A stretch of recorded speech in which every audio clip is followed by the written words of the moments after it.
It's Ray and Whitney with This Is Why We Don't Have Friends. From broken strings to broken egos, let's talk hilarious gig disasters. No. Episode 6. Episode 6. What are we going to talk about today? Something we could probably talk about for days. Yeah, we're going to talk. So Ray and I are both songwriters, musicians, and Ray actually went on the road with rock and roll bands when he was 16. Different time, okay, kids? Different time. 16 years old. He comes home and he says, "Hey, Mom, I'm going to quit school and I'm going on the road full time with a rock and roll band." And she said, "You know what? That's great. I'll help you pack." Yeah. So over the years, I don't have quite as many cool experiences as Ray, but over the years, we have collected some really funny gig stories, and we want to share a few with you. I don't even collect them. I try to forget them, I think. But I'm sorry, Whitney, but I'm not a collector of those. No, that's just not the way it is. I don't collect them. how far back do we go? I mean, I learn something new about you every day, so I'm really expecting to hear a story I've not heard before. Should we just do little sound bites of it? And just little sound bites? Yeah, like very early on, played a Halloween party, supposed to make some money. Nobody came. Is this true? Yeah. Oh. Russellville, Kentucky. Were you upset? I mean, were you young? When you're young, you tend to get upset about that, and when you get older, you're like, "Who cares? I get paid the same didn't care. amount." You don't care. You still think you're a rock star. Oh my gosh! We got all dressed up and nowhere to go. No one to listen to your band. That is really rough. I had a gig kind of similar one time. They hired me to play at a wing restaurant, and it was supposed to be biker night.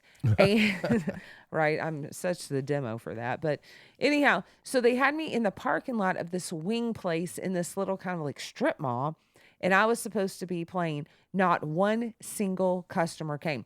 Not one anybody, even to like go in. Not even one to eat. So I played a 3-hour gig. Thankfully, there was a goose that had nested in the median of the parking lot. Okay, so it was sitting on its on its eggs or whatever it was doing. I don't know. It had nested there, and that was my only listener for 3 hours. And I got so desperate and pathetic that I started kind of like playing different genres of music to see what the goose would react to. And turns out it really liked Johnny Cash. I was like, okay, well, we're going to go traditional country just for you, Goose. It's a great life, yeah. It was really a humbling experience, but you know what? I got paid no matter what. No matter what. And it wasn't my fault that... You turned down a gig and gave it to me at a high school. I did. And it was a... it was well paid. Catholic high school. And I didn't know what to expect, so I go and they had me a stage by myself in this auditorium, I guess, and it's the beginning of the year, and they're hauling in all this alcohol. Oh, yeah. And I'm like going, what is going on? And I've never experienced that. But it was the beginning of the year, and everybody's just like mingling, but it was people everywhere, and it was loud. Yeah. And I sat and played Rocket Man for 10 minutes straight. They just didn't even notice. Yeah, they had me up on this podium that was the stage was kind of high. That's interesting. But it paid really well. That is, it did pay well. For those of you that don't know, before Ray and I were romantically involved, we were just friends and colleagues through the music business. Yeah. And so a lot of times what happened was if you were offered a job, a gig, and you couldn't do it, you would kind of reach out to other people who you felt were a good representation, kind of in the same genre, who would do a good job to do these other gigs. And for years, you and I did that. And really, a lot of times didn't even see each other for 5 or 6 years, you and I, but we would still network, and this was a very common thing. Well, this particular gig, I think I just didn't want to do it or something. It was something really stupid. I was like, I don't want to do this. Do you want to do it? And you're like, sure. And I convinced you. I'm like, it's going to be awesome. You're going to be great. They paid very well. Yeah, you can do this. And then he goes, and it's just awkward the entire time. It is like bad news bear. I will tell you, probably not my most embarrassing, but it's kind of funny. This story. It was a gig that you and I got hired for. All we had to do, okay, all we had to do was sing a song while our friend, the bride of the day, walked down the aisle. That's all we had to do. Okay. One song. I was meant to sing it. Ray was going to play it because I just was like, hey, you play it because I really don't love playing guitar. And so he learned only the guitar part, didn't learn the words. It was a beautiful day. It was like just perfect weather. Everything was fine. My mom and dad were actually there because this was a friend. Yeah. And my dad was going to DJ. He was DJing. He was going to DJ the reception. Okay. So all the chairs are sent and set out. And they said, the bride is going to walk in about 5 to 7 minutes. And Ray said, okay, I'm going to go really quick and use the bathroom. And I said, okay, we're all set up here. We got this. All we have to do is sing the song for her to go down the aisle. That's our only job. Okay. Well, he goes off to the restroom and I just kind of am walking around in the grass nearby. Well, all of a sudden I step on a bee. Like I had on these little sandals and I step and the bee stings the side of my foot. And I'm like, well, that is just no good. But everything's fine. The bride's coming. They're like 4 minutes till the bride. I'm like, okay, the bride's coming. Everything's fine. And I sit down and all of a sudden my throat starts closing up. And I'm like, oh no. So I really quick run to my mom and I said, hey, do you have any Benadryl? I've stepped on a bee. My throat feels like it's closing up. And she was like, yeah, I do. So I start taking these Benadryl. It's chewables because I have allergies. So we know like the chewables work quicker. So I start taking the Benadryl and she's like, is it helping? I'm like, nope. And she said, let me call 911. I said, no chance. You're not calling 911. I'm like, can't breathe. But I'm like, I don't want to ruin this girl's wedding with an ambulance rolling up in here. The hospital is literally 2 blocks away. Can you just drive me? So she's like, get in the car. So she drives me off to the hospital, right? Is the right thing to do. Well, Ray comes back from the bathroom and I'm gone. And he's like, and they're like, bride is walking in 2 minutes. Your dad just, it's like he don't even. My dad has really no clue what's going on. I don't think he even knew. I don't know. No, we just left. So somebody came up and they said, hey, what can we do? We're ready to go. Yeah, it's time. I did not know the song. And did so not? I go down, I said I can play the song on the iPad. Like the original version over YouTube. And as you walk down. And they were like understanding. Absolutely. And it's embarrassing, just completely embarrassed. I just left Ray. And so he did. Felt so bad for them. They were so nice. They were so excited to have us sing. And I'd known them for so many years. Yeah. And it was so sad. And so Ray did play the YouTube version only. Oh, just think how great, it's beautiful. They're walking down through there. It's all this beautiful day and looking just stunning. And it gets to the end of the song and it just pops up an ad. A commercial starts playing over the speaker. Have you tried Viagra today?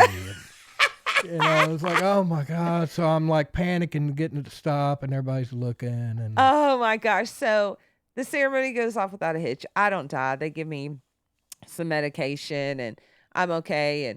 And I have to hang my head and come back to the reception later because, well, my car is there for one thing.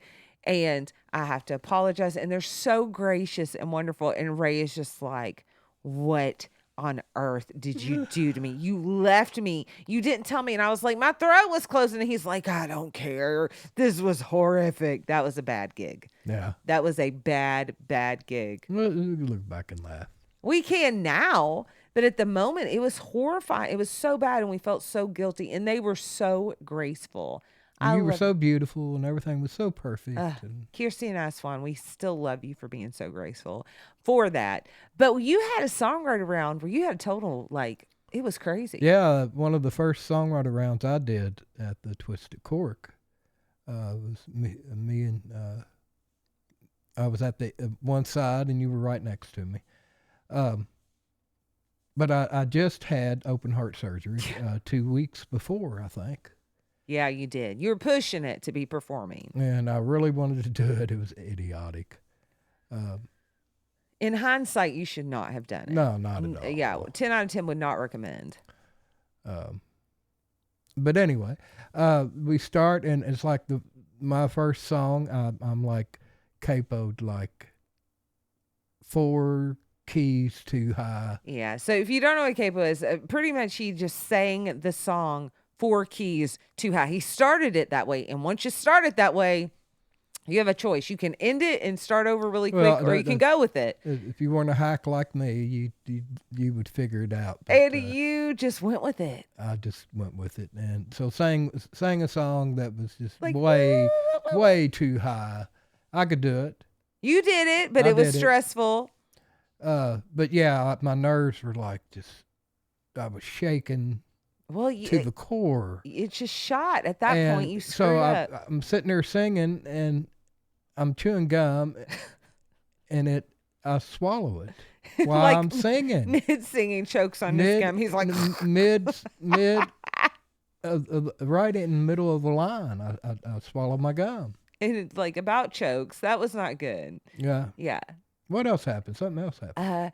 I think you were dropping things. You were dropping things, and we were on stools, and you had just had surgery. So it was like, it was difficult because you were having to bend over, and you weren't supposed to be moving. It was a mess. Yeah, that it was a mess.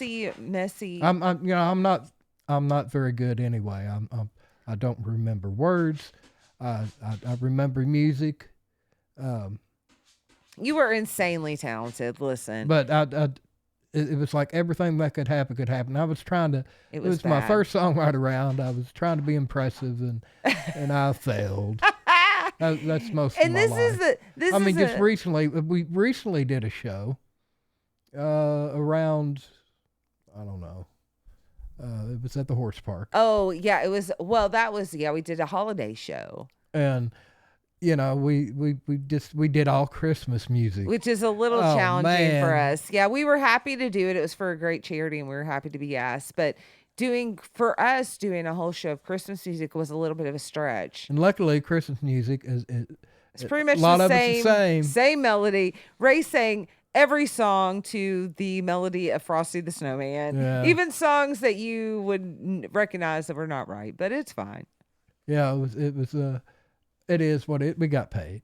We And they're got great paid. people, great cause. Absolutely. And but at tearing down, I'm sitting there tearing down. I'm trying to take a speaker apart. The top part is one of those pole speakers, and I was taking the pole out, and it came up and caught me right on the socket of the eye. And gave him a black eye immediately. Yeah, He had a black my eye was bleeding. His eye was bleeding. And then on the way, I didn't even know if we were going to do that gig, because on the way you were like on the fence, were you having a heart attack or not? And I'm like, what do you Yeah, I was mean? having a bad day. Are you having a heart attack? And I was like, we should not do the show. And you're like, no, it's fine. Let's do it. So you like almost have a heart attack, and you give yourself a black eye, like all in one. It was insane. And this is a man It's always something. who has played large arenas. This is not like he says he's a hack. That's not true. He has played some really large arenas all over the country, and he's like, now we do these smaller gigs, and he's sometimes it makes you more nervous when you do smaller gigs because more people are paying attention. But I want to tell the story. Go ahead. I want to tell the story about that woman, the Suck It woman. A second woman, yeah. Do you remember that? Yeah, that's a crazy alcohol-driven. Were you playing with me that night? No. Okay, you were just there. Yeah.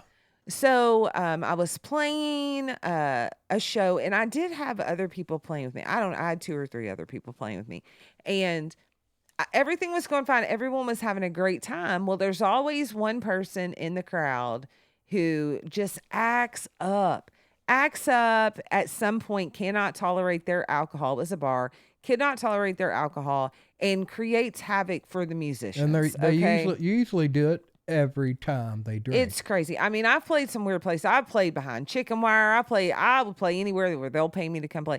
I played at a place one time, and a drunk woman kept walking up on the stage and stuffing money in my shirt as I'm trying to sing and play. And I thought, what has my life become? I cannot handle this. But I played a place where they, instead of sending up shots, they send up ice cream sundaes and banana splits. Hey, for the sober life, that's kind of where it's at. It wasn't a sober life then. Banana splits. It was one of the worst jobs That's I think amazing. I've ever done. Well, on this particular night, things were going great. Everybody was having a good time. Packed place. Everything's fine. And this woman starts getting out of hand. She arrives inebriated. She comes up to the stage and she's kind of dancing around and kind of hollering and stuff. It's really loud, so I can't hear what she's saying. And I'm singing. And all of a sudden, she just starts screaming at me, suck it, suck it. And I'm like, she's like angry. Yeah, angry. And I'm like looking at my bandmates and I'm like, who is this lady? But I keep singing because I'm a pro and you just kind of learn to ignore those people. I think I was up there. I felt like you were also in the band that night. Me and you and Alan, I think. And I'm a pro, so I just kept singing because most of the time, if you don't acknowledge that person, they will just move along. They'll move along to aggravate someone else. It's not you. Well, she would not. Relentless. She was relentless and so angry and pointing her finger, suck it, right to me, not to the guys. And suck it. The old cork stage was too high. It was a little high. It had awkward steps, and she was working her way up those steps. The stairs to get close to me to tell me to suck it. So mean, so angry.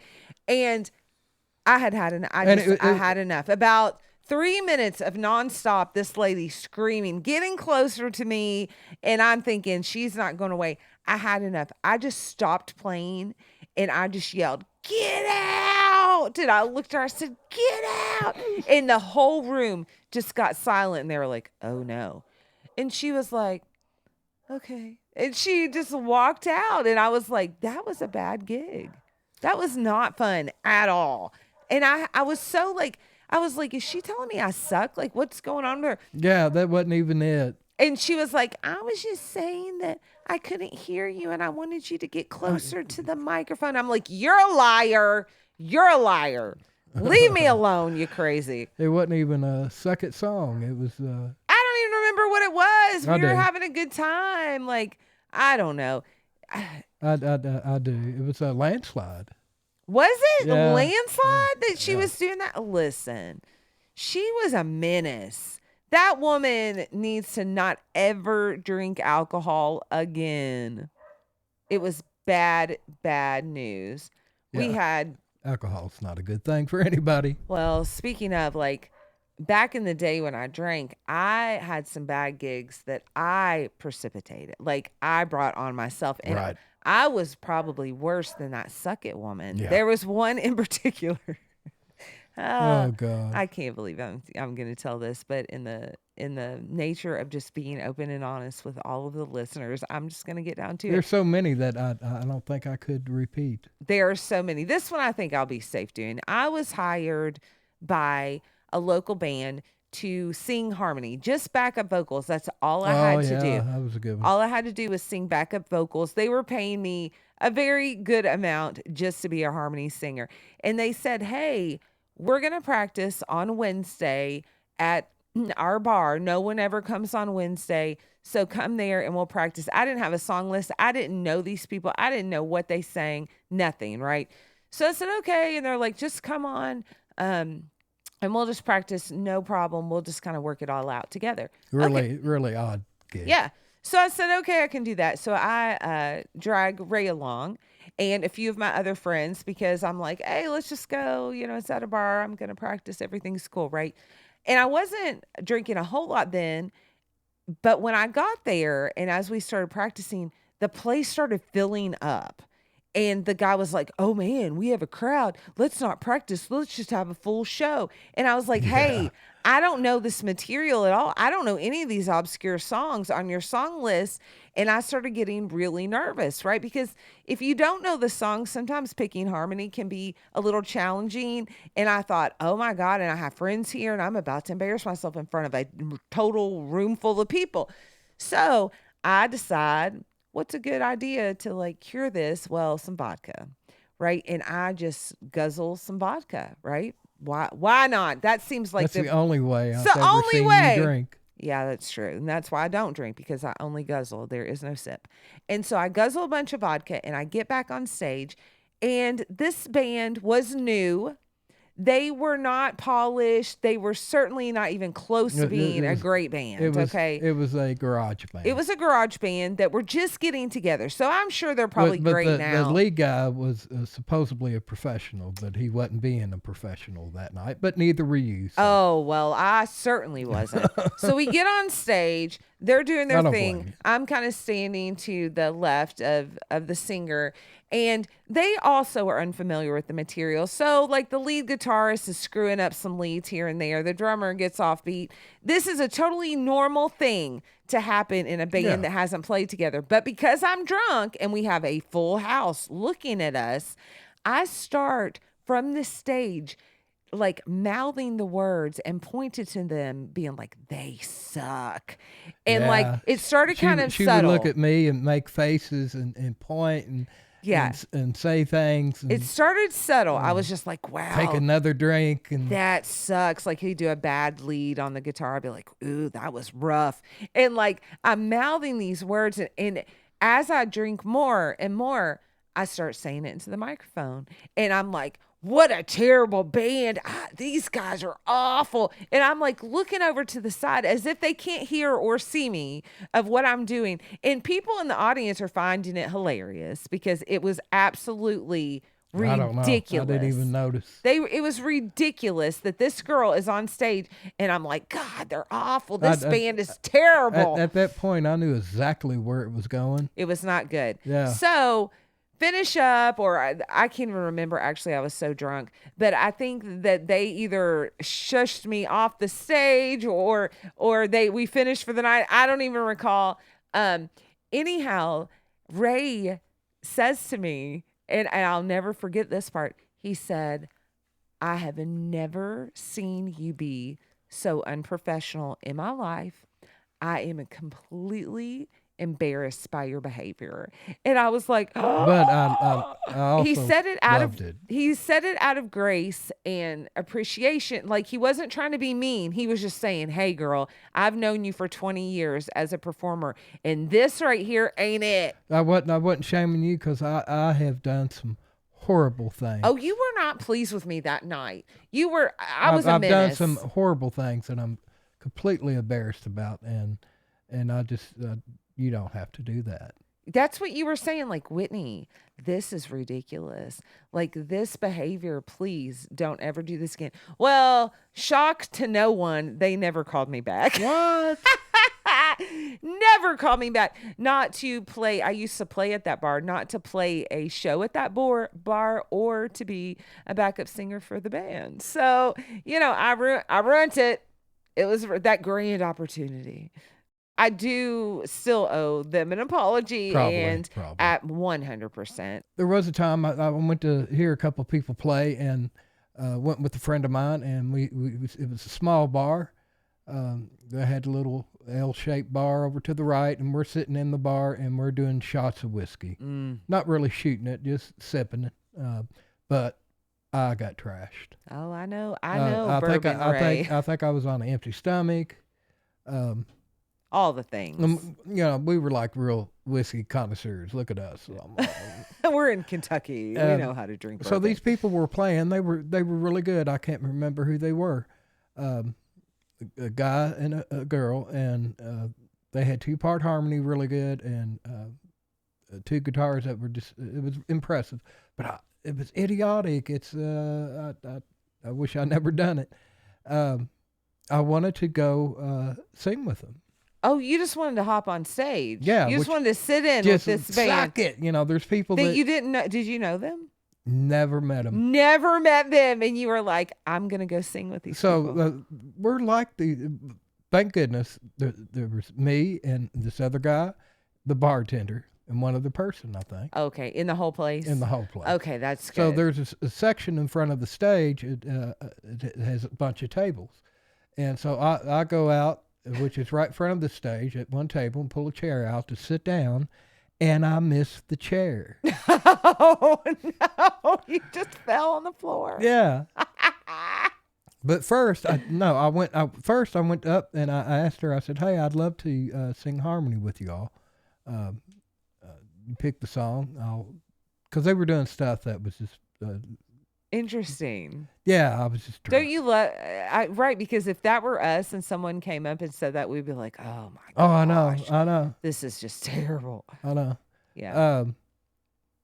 And then after I asked her, they got ready to start a song or something, and I went to sit down in that chair, and I missed it. That is hilarious. And right on my ass, and I get up and I sit in the chair, and I just sit there, and I'm like going, "What do I do? What do I do?" And I get up and I just go back to the bar, and So probably you never cleared, sang harmony with them? No, probably cleared my tab And just got out of Dodge. yeah, Isn't it funny how this happens? yeah. I did. I've done some horrendous Just really things. quick. One time, I was the only time I've ever sang the national anthem. Okay, it Well, was that's a big job. It was a big job, and I agreed to do it because I was playing. It was for like a 5K type of race. Can It was you for give charity. us an example? No, I will not. I was doing this for charity, and I was gonna play like after the race. And so I thought they asked me to sing the national anthem kind of on top of that last minute. And I was like, yeah, I can do that. I'm already here, blah, blah, blah, blah, blah. And they were like, well, can you do it a cappella? And I'm like, sure, which any singer knows that's pretty difficult. But like, It's a big job. I'm man. a pretty reasonable singer with pitch. And I thought, well, I can do this. This is fine. But the big thing is I needed to know what note I was going to start on because I didn't want to start too high and then it'd be like a total catastrophe Which happens a lot. because of the range of the song. And so I was ready. They were like, we're getting ready to bring you up on stage. We're going to do this. Well, I got the note, I played the note and I got it in my head and I'm in my head going, and she's like announcing me and I'm like not listening to her really because I'm going, and I need to know in my head, that's the note you start on, Whitney, so that you don't make a total fool out of yourself. Well, it was my birthday a few days prior. And sweet Amber from the TV news station knew that because we were friends. And she decides that before I sing the national anthem, they're going to bring out a cake to celebrate my birthday. And she's going to have all of the runners, all of the thousands of runners sing happy birthday to me. Not in the key of, okay. So she brings out the cake. They're singing to me. I'm like, oh you no. Lose your pitch. I've lost my pitch. Well, and I was like so grateful. Thank you so much. Oh my gosh. Okay. Now I'm going to sing the national anthem. Well, because I'd lost my note, I do what some singers do in default is I start lower than I think I should so that I don't embarrass myself missing the high notes. So I pretty much sing the national anthem as a man, okay, in a man's voice. It was horrific. It was so bad. Plus it was March, so it was snowing and so bad. And I don't know if I'd ever. I was mortified. I will never sing the national anthem ever again. I'm traumatized. It was bad news bears. I didn't want to play after. I've seen it done badly so many times. I wanted to be like, I'm so sorry, but please stay for after the race and I'll show you what I can really do. It was just the wrong key. It was all bad. We really could go on for days about our bad gig stories. Oh yeah, we'll have to do another. Yeah, it'll part be like 2. This may be part 1. Part 1. Oh my gosh. Well, thank you for hanging out with us. Don't forget to subscribe and comment. That's all for now. Tip your sound guy and don't feed the drummer.